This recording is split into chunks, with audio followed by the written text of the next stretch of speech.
ও আমাকে বলছে আমি আই লাভ ইউ বলে নাকি এটা মনে মনে বাজে, এটা নাকি মুখ থেকে আসে না। আমি তো বুঝিনি, আপনি শুনে ফেলবেন। কিভাবে শুনলেন আজকে? আপনি আমার সাথে পাগলামো করছেন তাই না?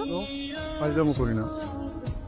আচ্ছা যাই হোক, মানে মুখ থেকে তো বের হয়ে গেছে, কি করার বলেন? আই লাভ ইউ তো আই লাভ ইউ, তাই না? একটা একটা কাজ করবেন, আপনি কি আমার হাসপাতালে আসা বন্ধ হওয়ার কারণ হবেন? ওকে, আপনাকে ভালোবাসবো যদি বুঝি? যদি আপনি আমাকে কেন ভালোবাসেন সেটা প্রপার একটা রিজন দেন, প্রপার কারণ দেখান। মানে আমাকে কনভিন্স করতে হবে আপনাকে যে আমাকে কেন আপনি ভালোবাসেন, একটা লজিক্যাল রিজন দেখাতে হবে, তাহলে আমি আপনাকে ভালোবাসবো। আর এটা তো কোনো ব্যাপারই না। আমি ও এইভাবেই বলতে পারবো আপনাকে, এইভাবে। বলেন। আমি আপনাকে ভালোবাসি কারণ ভালোবাসি কারণ কারণ